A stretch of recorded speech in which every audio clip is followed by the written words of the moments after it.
sign it into law. But understand, if Donald Trump were to be reelected, he will sign a national abortion ban. Understand, in his Project 2025, there would be a national abortion, a monitor that would be monitoring your pregnancies, your miscarriages. I think the American people believe that certain freedoms, in particular the freedom to make decisions about one's own body, should not be made by the government. Thank you, Vice President Harris. Well, there she goes again. It's a lie. I'm not signing a ban, and there's no reason to sign a ban, because we've gotten what everybody wanted. Democrats, Republicans, and everybody else, and every legal scholar wanted it to be brought back into the states, and the states are voting.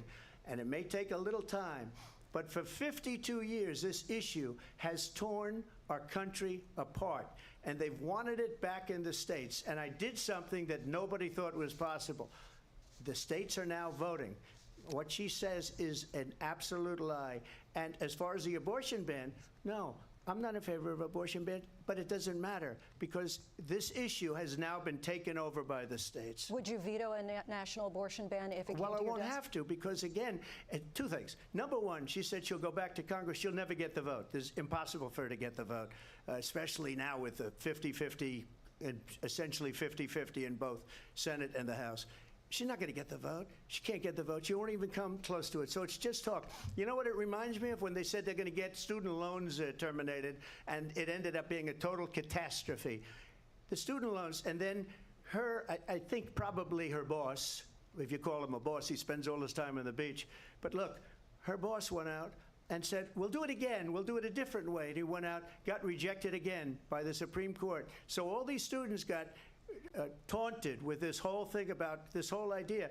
And how unfair that would have been, part of the reason they lost, to the millions and millions of people that had to pay off their student loans. They didn't get it for free. But they were saying it's the same way that they talked about that they talk about abortion. But if I could just get a yes or no, because your running mate, J.D. Vance, has said that you would veto it if it did come to your desk. Well, I didn't discuss it with J.D. in all fairness. J.D., and I don't mind if he has a certain view, but I think he was speaking for me, but I really didn't. Look, we don't have to discuss it because she'd never be able to get it, just like she couldn't get student loans. They couldn't get student loans. They didn't even come close to getting student loans. They taunted young people and a lot of other people that had loans. They can never get this approved. So it doesn't matter what she says about going to Congress. Well, wonderful. Let's go to Congress. Do it. But the fact is that for years they wanted to get it out of Congress and out of the federal government, and we did something that everybody said couldn't be done. And now you have a vote of the people on abortion. Vice President Harris, I want to give you your time to respond, but I do want to ask, would you support any restrictions on a woman's right to an abortion? I absolutely support reinstating the protections of Roe v. Wade.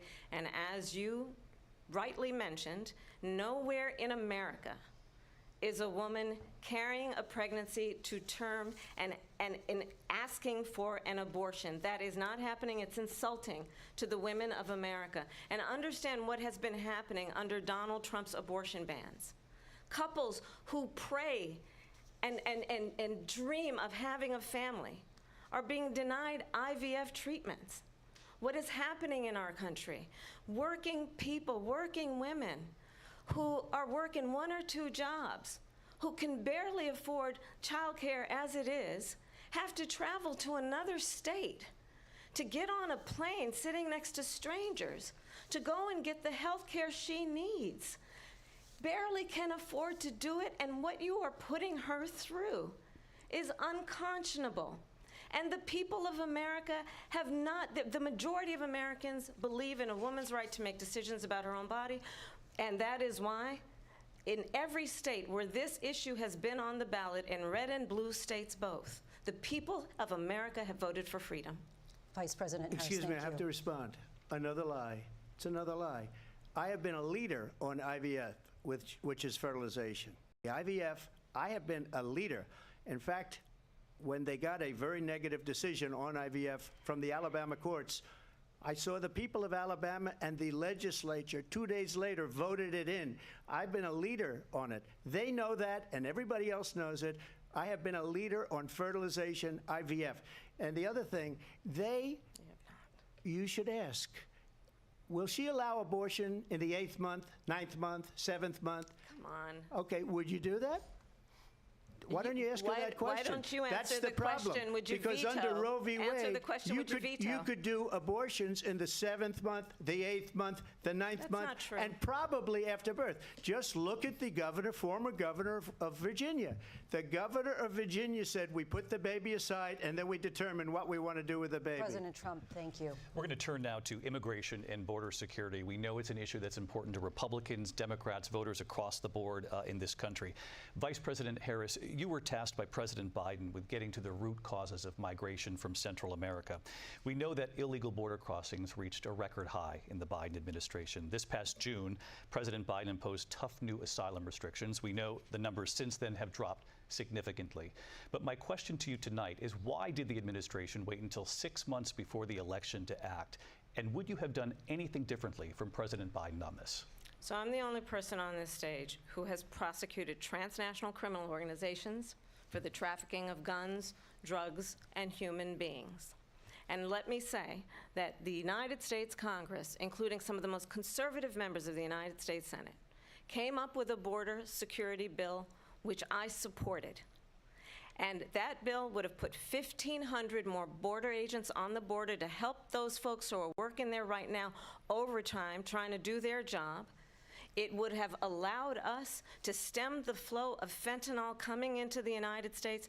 I know there are so many families watching tonight who have been personally affected by the surge of fentanyl in our country.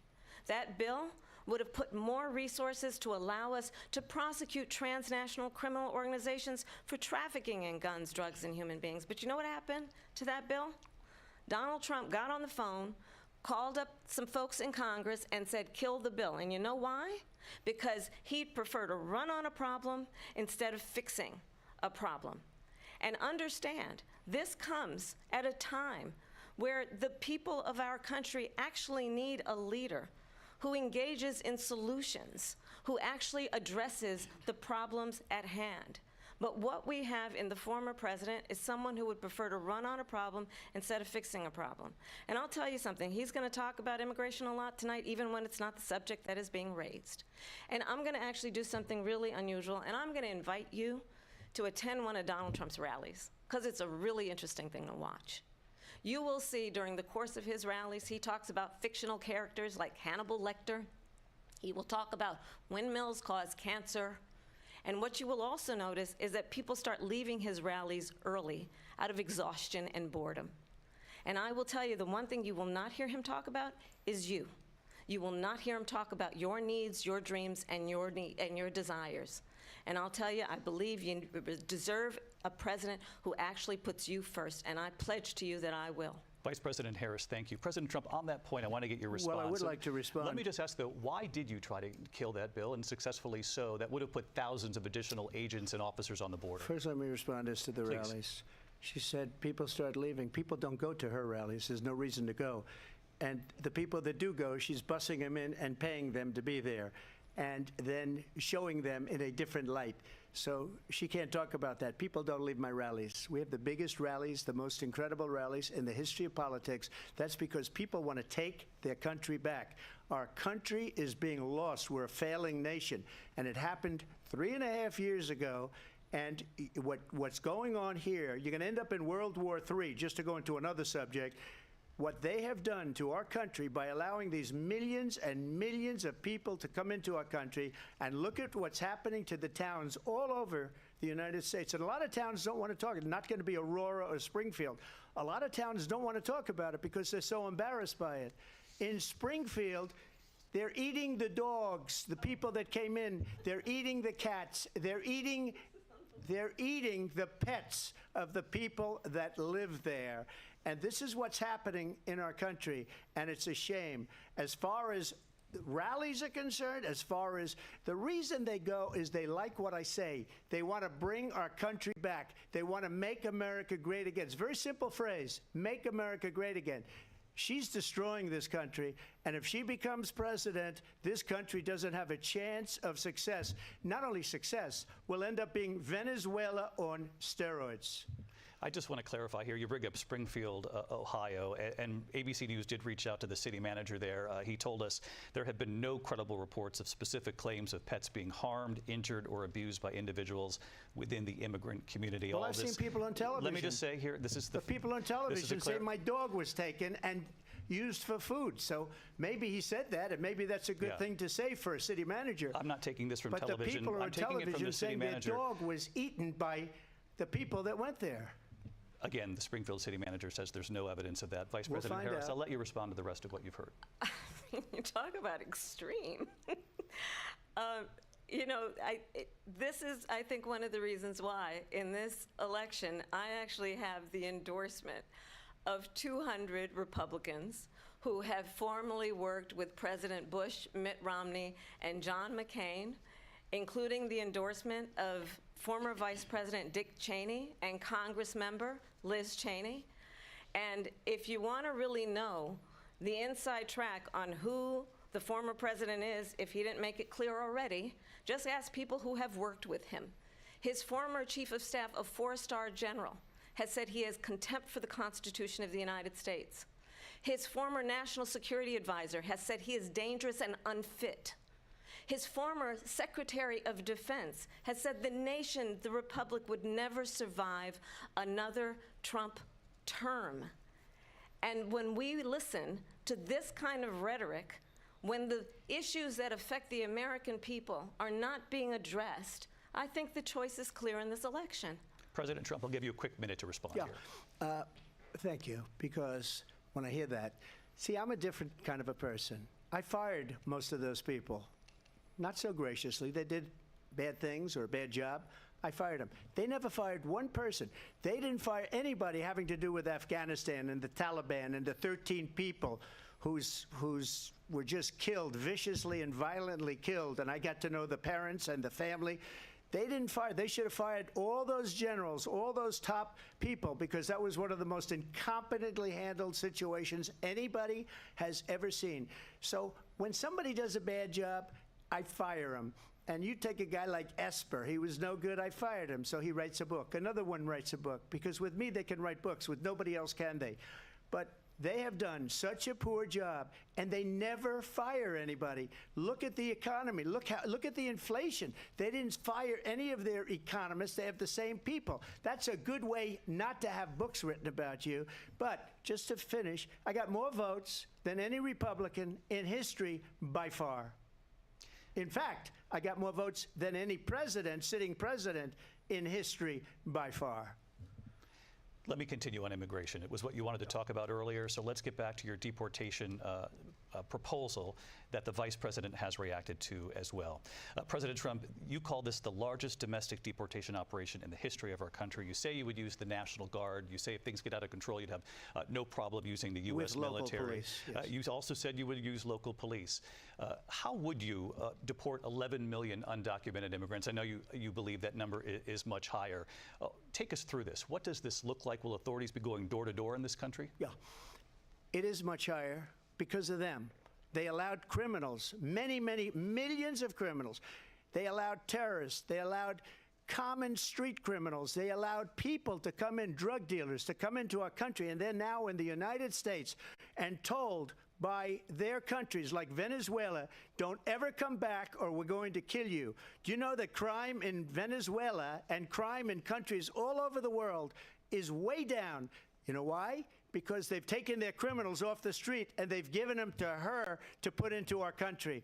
And this will be one of the greatest mistakes in history for them to allow, and I think they probably did it because they think they're going to get votes, but it's not worth it because they're destroying the fabric of our country by what they've done. There's never been anything done like this at all. They've destroyed the fabric of our country. Millions of people let in, and all over the world, crime is down all over the world except here. Crime here is up and through the roof. Despite their fraudulent statements that they made, crime in this country is through the roof. And we have a new form of crime. It's called migrant crime, and it's happening at levels that nobody thought possible. President Trump, as you know, the FBI says overall violent crime is actually coming down in this country. But Vice Excuse me, President the Harris, FBI they were defrauding statements. They didn't include the worst cities. They didn't include the cities with the worst crime. It was a fraud, just like their number of 818,000 jobs that they said they created turned out to be a fraud. President Trump, thank you. I'll let you respond, Vice President Harris. Well, I think this is so rich,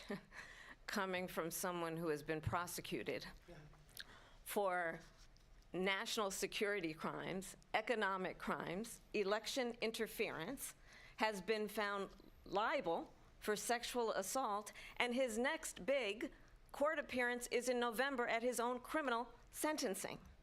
And let's be clear where each person stands on the issue of what is important about respect for the rule of law and respect for law enforcement. The former vice president called for defunding federal law enforcement, 45,000 agents, get this, on the day after he was arraigned on 34 felony counts. So let's talk about what is important in this race. It is important that we move forward, that we turn the page on this same old tired rhetoric and address the needs of the American people, address what we need to do about the housing shortage, which I have a plan for, address what we must do to support our small businesses, address bringing down the price of groceries. But frankly, the American people are exhausted with this same old tired playbook. Vice President Harris, thank you. Excuse me. Every one of those cases was started by them against their political opponent. And I'm winning most of them, and I will win the rest on appeal. And you saw that with the decision that came down just recently from the Supreme Court. I'm winning most of them. But those are cases, it's called weaponization. Never happened in this country. They weaponized the Justice Department. Every one of those cases was involved with the DOJ, from Atlanta and Fani Willis to the Attorney General of New York and the DA in New York. Every one of those cases.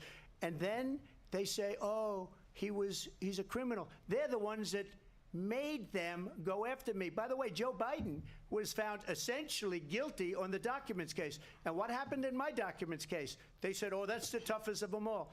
A complete and total victory. 2 months ago, it was thrown out.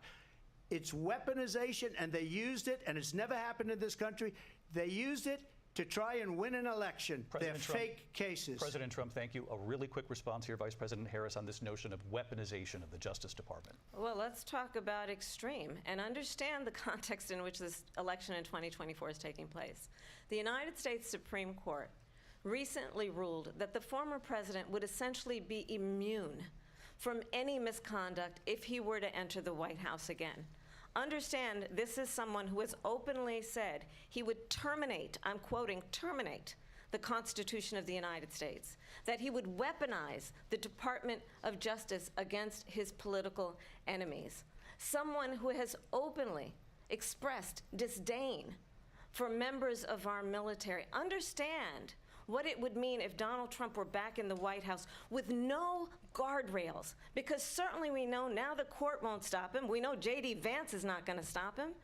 It's up to the American people Vice President to stop Harris, him. Thank you. Lindsay? Vice President Harris, in your last run for president.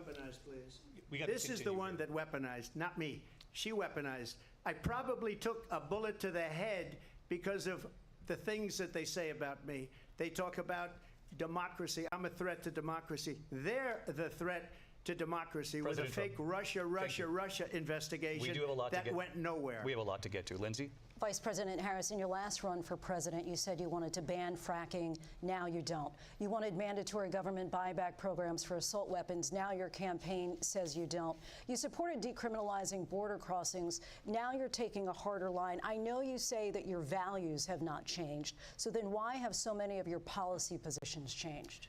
So my values have not changed, and I'm going to discuss every one of at least every point that you've made. But in particular, let's talk about fracking, because we're here in Pennsylvania. I made that very clear in 2020. I will not ban fracking.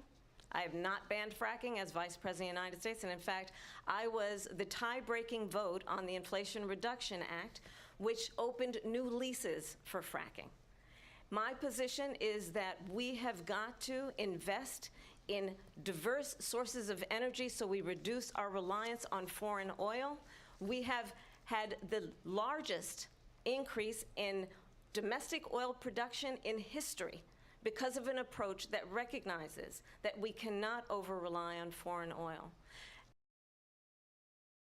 As it relates to my values, let me tell you, I grew up a middle-class kid raised by a hardworking mother who worked and saved and was able to buy our first home when I was a teenager.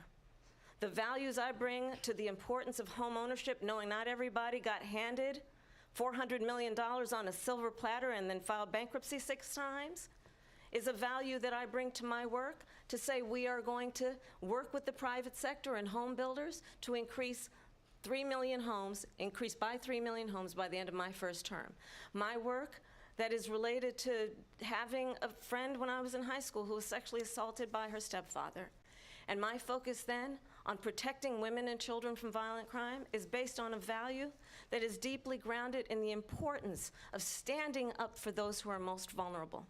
My work that is about protecting Social Security and Medicare is based on long-standing work that I have done, protecting seniors from scams.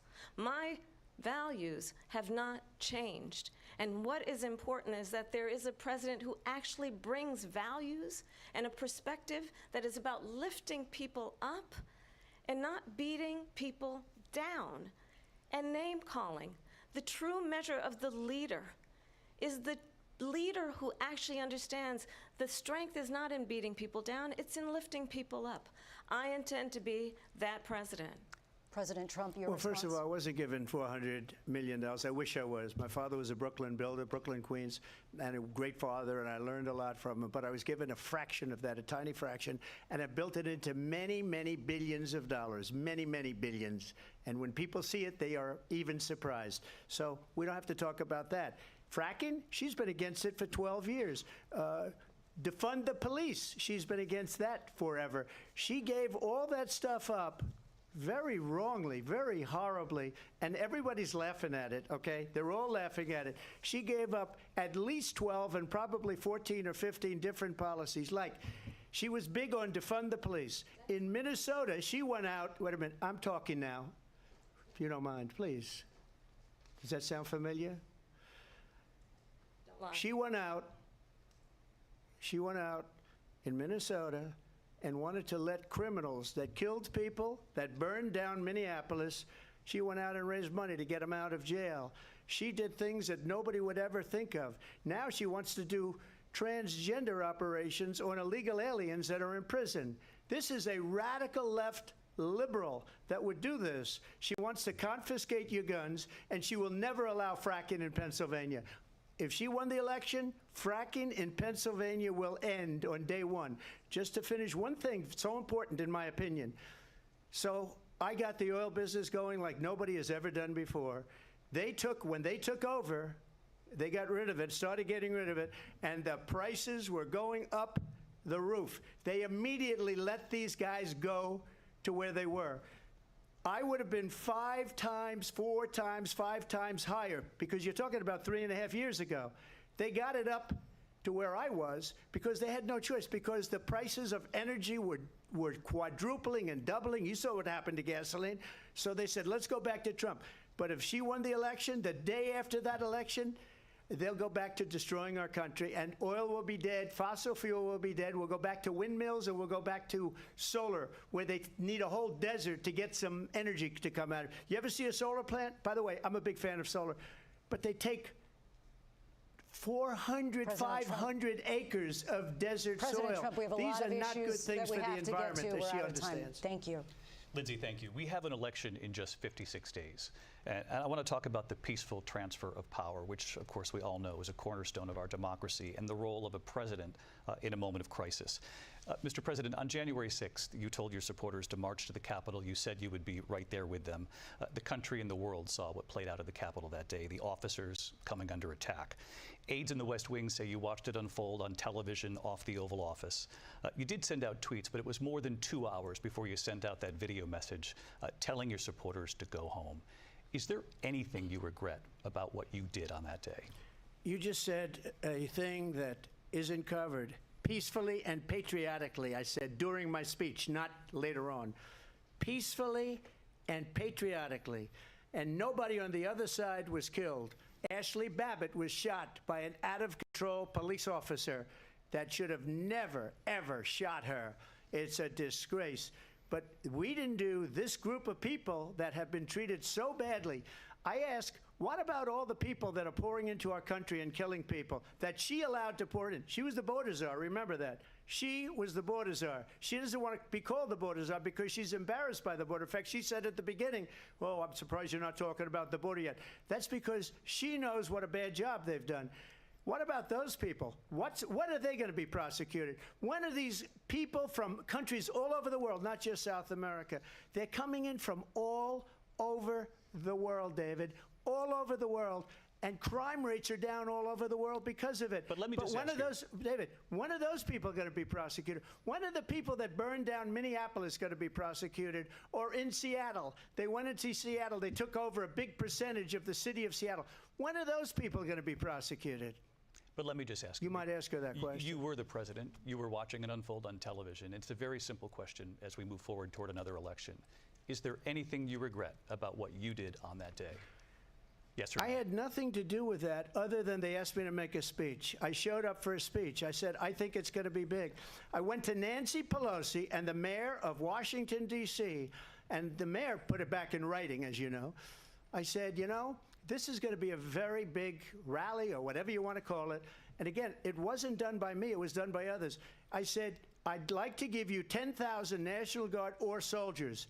They rejected me. Nancy Pelosi rejected me. It was just 2 weeks ago. Her daughter has a tape of her saying she is fully responsible for what happened. They want to get rid of that tape. It would have never happened if Nancy Pelosi and the mayor of Washington did their jobs. I wasn't responsible for security. Nancy Pelosi was responsible. She didn't do her job. The question was about you as president, not about former Speaker Pelosi, but I do want Vice President Harris to respond here. I was at the Capitol on January 6th.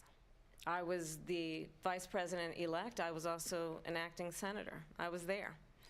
And on that day, the President of the United States incited a violent mob to attack our nation's capital, to desecrate our nation's capital. On that day, 140 law enforcement officers were injured, and some died. And understand, the former president has been indicted and impeached for exactly that reason. But this is not an isolated situation. Let's remember Charlottesville, where there was a mob of people carrying tiki torches, spewing anti-Semitic hate. And what did the president then at the time say? There were fine people on each side. Let's remember that when it came to the Proud Boys, a militia, the president said, the former president said, stand back and stand by. So for everyone watching who remembers what January 6th was, I say we don't have to go back.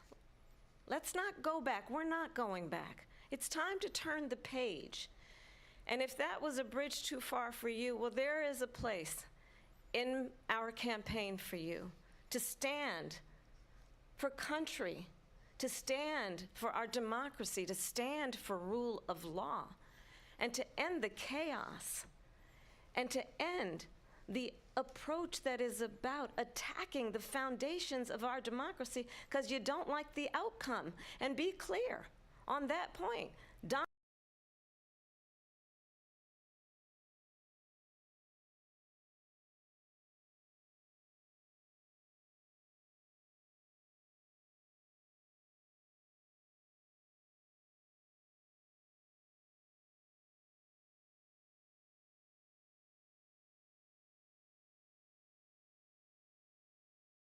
Donald Trump, the candidate, has said in this election there will be a bloodbath if this and the outcome of this election is not to his liking. Let's turn the page on this. Let's not go back. Let's chart a course for the future and not go backwards to the past. Let me just follow up here.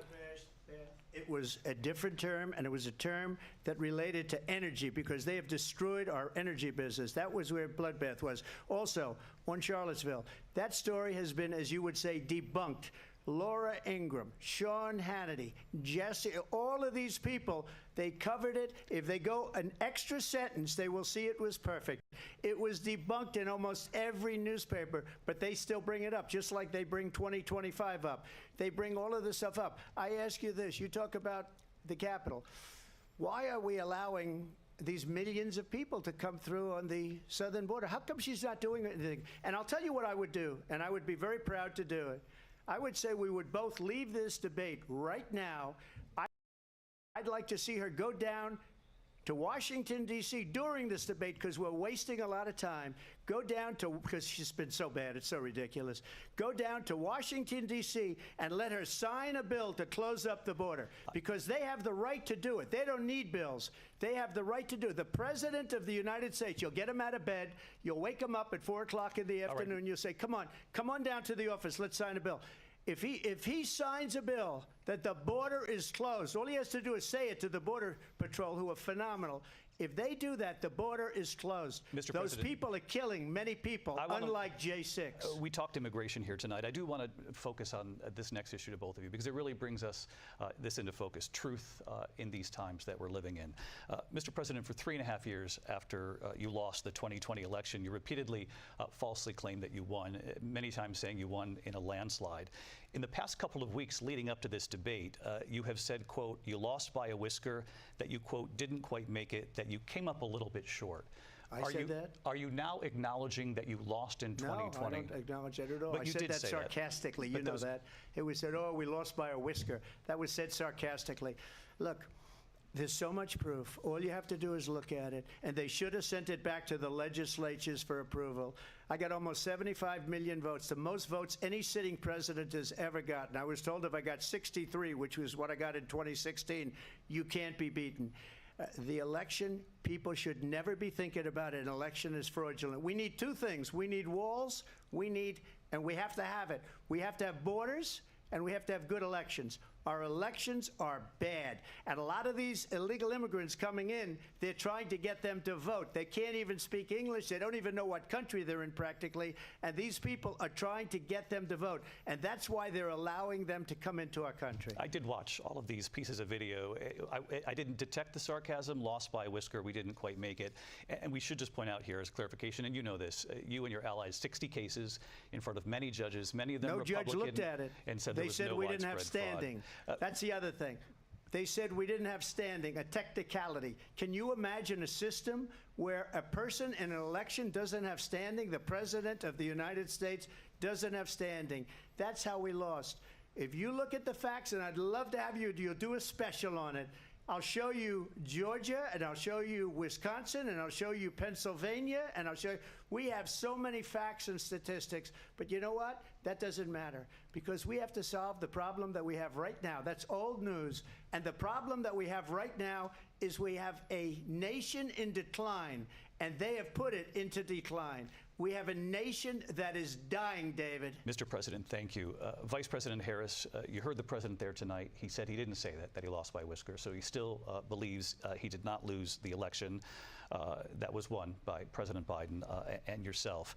But I do want to ask you about something that's come up in the last couple of days. This was a post from President Trump about this upcoming election just weeks away. He said, when I win, those people who cheated, and then he lists donors, voters, election officials, he says will be prosecuted to the fullest extent of the law, which will include long-term prison sentences. One of your campaign's top lawyers responded saying, we won't let Donald Trump intimidate us. We won't let him suppress the vote. Is that what you believe he's trying to do here? Donald Trump was fired by 81 million people. So let's be clear about that. And clearly he is having a very difficult time processing that. But we cannot afford to have a president of the United States who attempts, as he did in the past, to upend the will of the voters in a free and fair election. And I'm going to tell you that I have traveled the world as Vice President of the United States, and world leaders are laughing at Donald Trump. I have talked with military leaders, some of whom worked with you, and they say you're a disgrace. And when you then talk in this way in a presidential debate and deny what over and over again are court cases you have lost because you did in fact lose that election, it leads one to believe that perhaps we do not have in the candidate to my right the temperament or the ability to not be confused about fact. That's deeply troubling, and the American people deserve better. I'll give you 1 minute to respond, Mr. President. Let me just say about world leaders. Viktor Orban, one of the most respected men, they call him a strong man. He's a tough person, smart. Prime Minister of Hungary. They said, why is the whole world blowing up? 3 years ago it wasn't. Why is it blowing up? He said, because you need Trump back as president. They were afraid of him. China was afraid, and I don't like to use the word afraid, but I'm just quoting him. China was afraid of him. North Korea was afraid of him. Look at what's going on with North Korea, by the way. He said Russia was afraid of him. I ended the Nord Stream 2 pipeline, and Biden put it back on day one, but he ended the XL pipeline. The XL pipeline in our country, he ended that. But he let the Russians build a pipeline going all over Europe and heading into Germany, the biggest pipeline in the world. Look, Viktor Orban said it.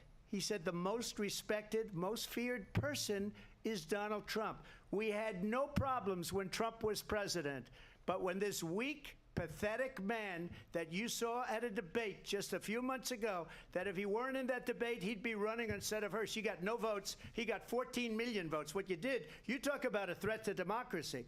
He got 14 million votes, and they threw him out of office. And you know what? I'll give you a little secret. He hates her. He can't stand her. But he got 14 million votes. They threw him out. She got 0 votes. And when she ran, she was the first one to leave because she failed. And now she's running. I don't understand it, but I'm okay with it because your time is I think up. we're going to do very well. We've got a lot more to get to. Turning now to the Israel-Hamas war and the hostages who are still being held, Americans among them. Vice President Harris, in December, you said, quote, Israel has a right to defend itself, but you added, quote, it matters how, saying international humanitarian law must be respected. Israel must do more to protect innocent civilians. You said that 9 months ago. Now an estimated 40,000 Palestinians are dead. Nearly 100 hostages remain. Just last week, Prime Minister Benjamin Netanyahu said there's not a deal in the making. President Biden has not been able to break through the stalemate. How would you do it? Well, let's understand how we got here. On October 7, Hamas, a terrorist organization, slaughtered 1,200 Israelis.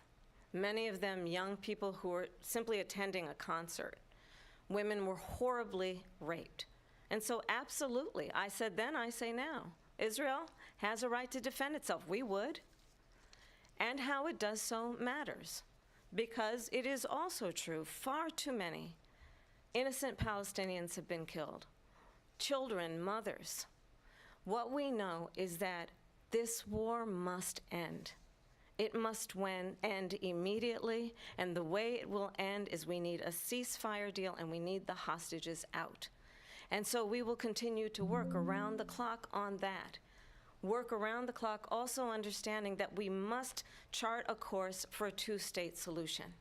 And in that solution, there must be security for the Israeli people and Israel, and in equal measure for the Palestinians. But the one thing I will assure you always, I will always give Israel the ability to defend itself, in particular as it relates to Iran and any threat that Iran and its proxies pose to Israel. But we must have a two-state solution where we can rebuild Gaza, where the Palestinians have security, self-determination, and the dignity they so rightly deserve. President Trump, how would you negotiate with Netanyahu and also Hamas in order to get the hostages out and prevent the killing of more innocent civilians in Gaza? If I were president, it would have never started. If I were president, Russia would have never, ever, I know Putin very well, he would have never, and there was no threat of it either, by the way, for 4 years, have gone into Ukraine and killed millions of people when you add it up, far worse than people understand what's going on over there. But when she mentions about Israel, all of a sudden, she hates Israel. She wouldn't even meet with Netanyahu when he went to Congress to make a very important speech. She refused to be there because she was at a sorority party of hers. She wanted to go to the sorority party. She hates Israel. If she's president, I believe that Israel will not exist within 2 years from now. And I've been pretty good at predictions, and I hope I'm wrong about that one. She hates Israel. At the same time, in her own way, she hates the Arab population because the whole place is going to get blown up. Arabs, Jewish people, Israel will be gone. It would have never happened. Iran was broke under Donald Trump. Now Iran has $300 billion because they took off all the sanctions that I had. Iran had no money for Hamas or Hezbollah or any of the 28 different spheres of terror. And they are spheres of terror, horrible terror. They had no money. It was a big story, and you know it. You covered it very well, actually. They had no money for terror. They were broke. Now they're a rich nation, and now what they're doing is they're spreading that money around. Look at what's happening with the Houthis and Yemen. Look at what's going on in the Middle East. This would have never happened. I will get that settled and fast, and I'll get the war with Ukraine and Russia ended. If I'm president-elect, I'll get it done before even becoming president. Vice President Harris, he says you hate Israel. That's absolutely not true. I have my entire career and life supported Israel and the Israeli people. He knows that. He's trying to, again, divide and distract from the reality, which is it is very well known that Donald Trump is weak and wrong on national security and foreign policy. It is well known that he admires dictators, wants to be a dictator on day one, according to himself. It is well known that he said of Putin that he can do whatever the hell he wants and go into Ukraine. It is well known that he said when Russia went into Ukraine, it was brilliant. It is well known he exchanged love letters with Kim Jong-un. And it is absolutely well known that these dictators and autocrats are rooting for you to be president again because they're so clear. They can manipulate you with flattery and favors. And that is why so many military leaders who you have worked with have told me you are a disgrace. That is why we understand that we have to have a president who is not consistently weak and wrong on Vice national President security, Harris. including the importance of upholding and respecting in highest regard our military. Vice President Harris, thank you. They're the ones, and she's the one that caused it, that's weak on national security by allowing every nation last